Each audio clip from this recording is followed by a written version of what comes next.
I think I would just briefly say three things. One is that people in the South who say they want a united Ireland, and roughly, it's fairly consistent, about 2/3 of people want it. As soon as you put any T&Cs apply, terms and conditions, those numbers drop very fast, right? So if you say, would you pay more taxes for United Ireland? Almost half of Sinn Féin supporters in the South say no. You ask them like simple questions about, would you change the anthem? The national anthem, for God's sake. No, absolutely, no, God, no, I wouldn't want to do that. The flag, would you rejoin the Commonwealth? Once you start putting anything at all that's concrete into United Ireland, people pull away from it, which tells you that actually what most people in the South are thinking about United Ireland is a 32 county, 26 counties, if you know what I mean. They just want to say, add on a bigger version of what currently exists. Which is, by the way, is not what's in the current Irish Constitution. The Irish Constitution changed radically in 1998. So this is about uniting people, not territory. The second thing that's really very powerful, like it or not, is economics. I mean, the likely cost to the South of Irish unity is somewhere in the region of about €20 billion a year. If you add the subsidy that currently comes from the UK, you would be asking people in the South to say, actually, I'm going to pay more taxes to subsidise higher levels of welfare transfers in the North. Would people really do that when it comes down to it? And I think that the third thing to be said is that people really haven't thought for a moment at all about what the political institutions look like. Right? So this comes out of the research very strongly, and they've done focus groups and everything else where people say, I had no idea there are different versions of United Ireland. There is this other intriguing element, if we just take what you've said a stage further, where the more you try to make a united Ireland / constitutional change attractive to more people in the North, the more unattractive you potentially make it to some people in the South. Remember, under the Belfast Agreement, it's not just that people have a right to, have a British identity, regardless of whether there's United Ireland or not. They have the guarantee that right in perpetuity. It's that they have a right to have it recognised. That's what the Belfast Agreement says. You can identify yourself and be recognised as. Now, how do you recognise somebody's British identity in a United Ireland if you're not prepared to think about things like anthems, flags, the Commonwealth, almost anything that you put in there that has some kind of substance? People say, oh, no, that's not what we want. So, this is, I think, something that people who favour United Ireland have to think very, very carefully about. Let's talk about your argument then for a united Ireland, Sam. Again, most compelling issues that you would point to? Well, let me start by telling you why what Fintan said was right is actually wrong. So if you were the first person onto this island, right, you're coming down from space and you see the island of Ireland, the most natural thing in the world is that it should be a single political entity. There are islands around the world, Cyprus, Timor, places like that, which are divided constitutionally. Generally, that's to their detriment. Generally, that's not seen as a good thing. And so the very clear ability to plan infrastructure on an all-island basis, to organise public services, to be able to do things in a unified way. I think if you were approaching this with no other issues, no other preconditions, that would make a lot of sense. The second aspect of this is that if you look at the Republic as it is now, and a lot of what we deal with in the book is that people's preconceptions of this, for or against, are often out of date, maybe just by 10 years, maybe by 50 years or more. The Republic today is a society in which there are better outcomes for more people than Northern Ireland. That's clear. People are wealthier and they live longer. And so therefore, there is a practical element to this. In education, outcomes are better generally. In health, we know in the economy, they're significantly better. And so this is a society that is booming right now. Now, when we get to the point of a border poll, lots of these things will be up for debate as to where do things sit at that point. We can only look at where we are right now. But the final element of this is that for a lot of unionists who have genuine and legitimate concerns about what their lot would be, what their fate would be rather, if there was Irish unity against their wishes, I think the most convincing person who personifies the fairness of modern Irish society is Drew Harris. He has just retired as the Garda Commissioner, and he is somebody who not only is a Northern Protestant, and I assume unionist, he's somebody who was in the RUC. He is somebody who's not just a former RUC officer, but a former RUC Special Branch officer. And not just that, he's a former RUC Special Branch officer who was the link to MI5. This is somebody who was plugged into the heart of the British intelligence system. And that's somebody who the Irish state entrusted their national security to. And that's not something that any state hands out to tick a box for equality or diversity or to bring out of it what I'm drawing out of it here. That's because they thought he was the best guy for the job. Set aside whether he was or he wasn't. People would disagree about that. That shows, I think, that modern Ireland has moved on an awful lot from where a lot of people up here on the unionist side fear it would be in a united Ireland. As Sam says, first of all, Northern Ireland is not a natural entity, right? Okay, you can say, well, there are other islands which are divided, as in my other wearing my other hat I did say, but nobody, no unionist ever argued historically that Ireland is anything other than a sort of, in normal circumstances, I've always said, this would be one island. It would be governed as a single entity. What they always argued was that the reason for having Northern Ireland was because we have very different sets of ideas. It's cultural, it's religious, it's the way we think about civic and religious freedom. Those are the arguments that unionists have always used. And they were very good arguments, actually, for a long, long time, but they're no longer at all valid. If anything, the South is a freer society in certain ways than the North is. But also the reasons Northern Ireland were set up, there were really three reasons. One was demographic. Right? It was to always have a Protestant majority. That's gone. It was economic. There were huge economic differences between North and South, and the North was infinitely superior in terms of its modern economy. That's not just gone, but it's reversed. And the third difference, remember, was that this was very much rooted in the alliance between Ulster Unionism and British conservatism. British conservatism is itself gone, but we saw in the Brexit referendum that they no longer give two hoots about Northern Ireland, about Ulster, about Protestantism. So all the reasons for Northern Ireland to exist have actually gone. The question now is really to think about what are the dynamics that we could create through unity. And those dynamics, yes, of course, there's an economic cost, but there are also potentially huge economic gains, which are to do with, just like take one very simple key thing, which is about education. It's the best educated society in Europe now.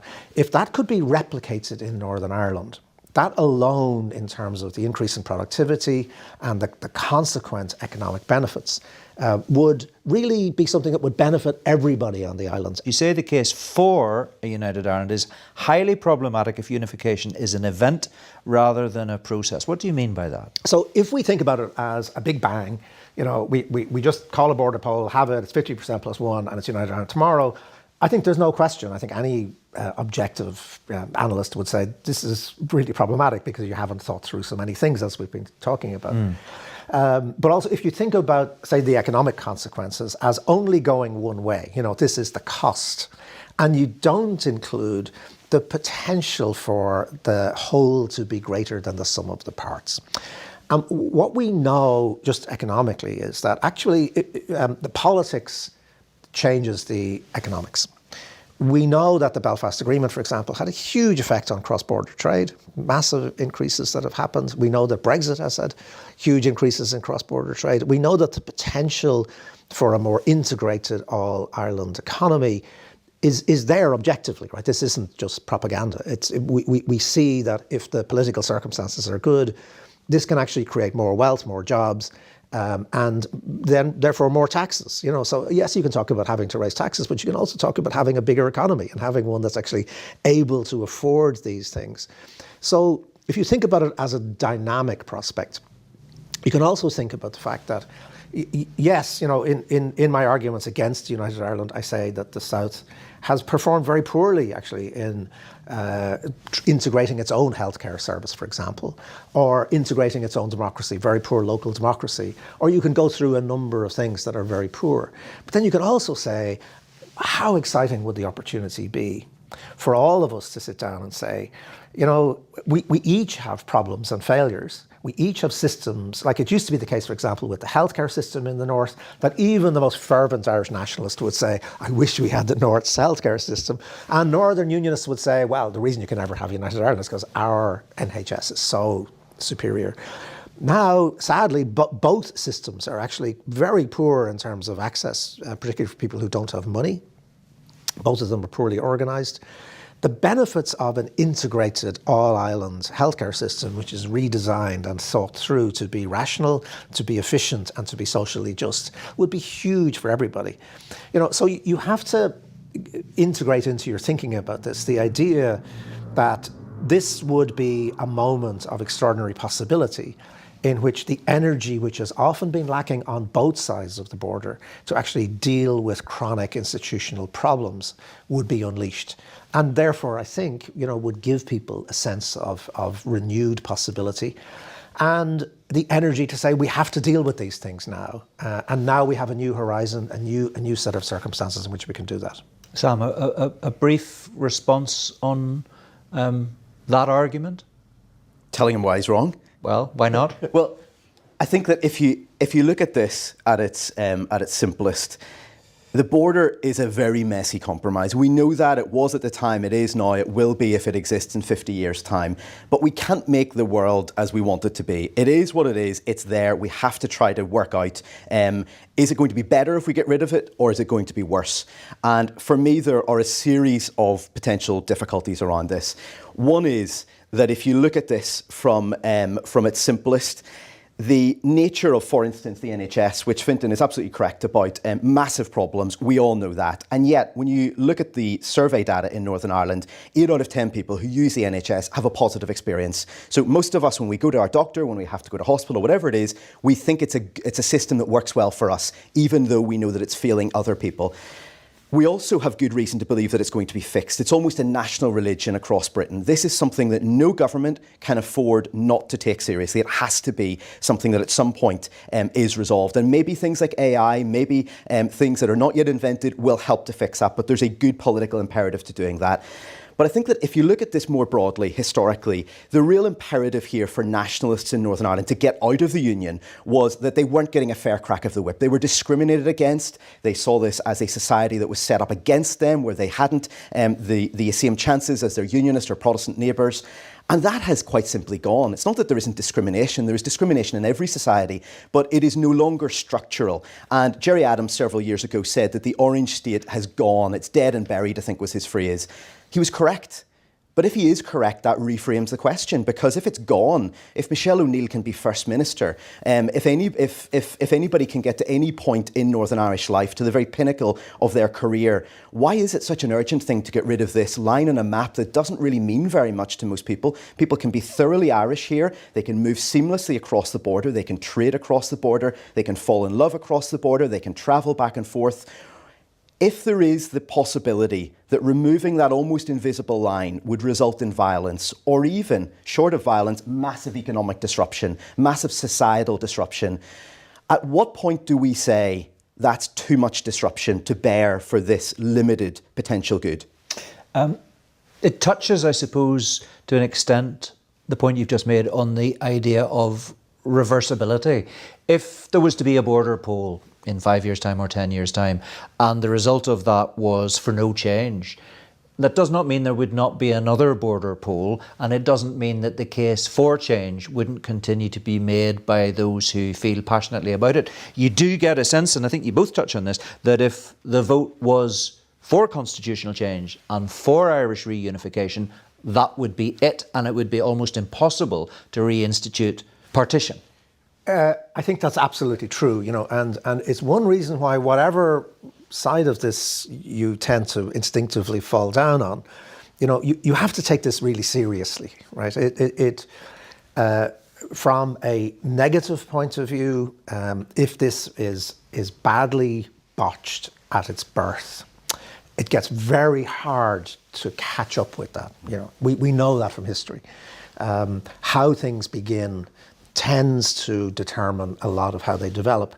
From a positive point of view, if this process can you imagine if this process were managed with intelligence, with grace, with rationality, with reconciliation, we would be talking about many, many, many centuries of history resolving itself and giving people opportunities to actually get this stuff out of their heads. I mean, It's much easier to vote against Irish unity than it is to vote for it on either side of the border for this reason. As you've said, you get another chance in 7 years. So that you have to wait at least 7 years to have another border poll if it's lost by nationalism. But there is another chance, and that can go on infinitely, ultimately, if there's evidence. Wouldn't automatically happen. Some people think it automatically happens after 7 years, That's which right. is wrong. That's right. It can't happen before 7 years. But if there was support for it, yes, it would of have course, to happen. Of course. And the reverse is not true. Yeah. And so if you vote against this, you think about it, you think, you know what, we need another 7 years of work in this. That's easier to do. If you vote for it, it is final. I don't think there's any rational argument for any sort of entity that flip-flops its constitutional status back and forth. It wouldn't work. It's not provided for in the Good Friday Agreement, but just as a matter of basic logic, you can't do that. The one thing we haven't touched on, and we just need to do it briefly, is the concept of losers' consent, which again you both touch on. And the idea in particular, I think, Fintan, that if there was to be a vote at some stage in the future and it was North and South for Irish reunification, what would loyalism do? Now, some people say any suggestion that there would be violence again is overplayed and overstated. What's your sense of how that could affect the border poll itself when it's called, and a change if change is what the democratic will of the people turns out to be? None of us wants to be able to say that, you know, that thugs with guns can determine the future of the island, or to give these people an importance that they don't deserve. But equally, it would be naive for any of us to say that this is not a set of possibilities. We know that the temptation to use violence during a border poll, and remember there are two border polls, right? So there's the North and the South, you know.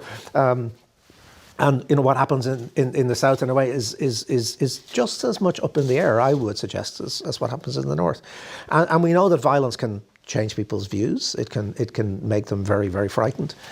We also know that people will want answers just about, like, what is the security situation?